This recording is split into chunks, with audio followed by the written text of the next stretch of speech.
Sobat Digivestasi, berjumpa kembali di channel Digivestasi.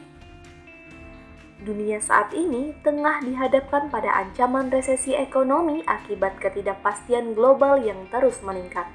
Hal ini tercermin dari negara-negara maju yang masih bergelut dengan kenaikan inflasi yang tinggi di sepanjang tahun 2022 sebagai akibat dari krisis energi dan pangan.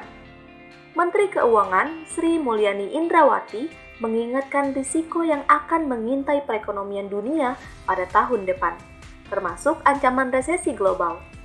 Tantangan-tantangan masyarakat dan ekonomi yang kontinus di bawah tekanan dan shock ini bukan kaleng-kaleng.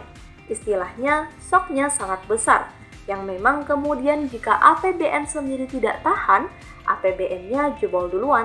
Kalau APBN jebol duluan, ekonomi ikut jebol, katanya. Sri Mulyani mengatakan APBN pada tahun 2023 akan tetap berperan sebagai shock absorber dan diharapkan tetap mampu merespon gejolak global sehingga stabilitas ekonomi di dalam negeri dapat terjaga. Perlu kita tegaskan kembali ya Sobat Digi, ancaman resesi ekonomi di Indonesia semuanya masih berupa prediksi dan potensi saja.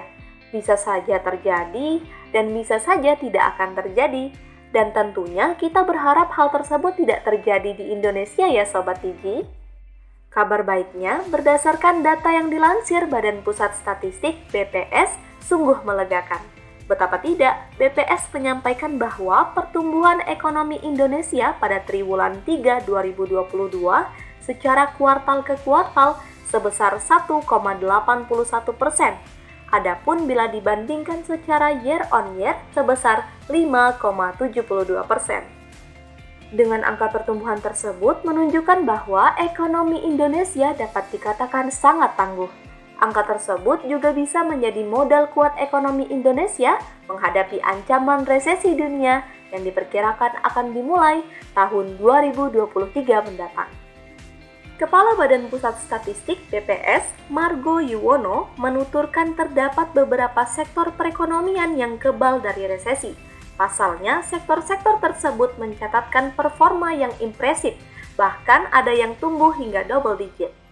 Berikut ini adalah sektor ekonomi yang tumbuh dengan impresif dan kebal terhadap resesi pada kuartal 3 2022.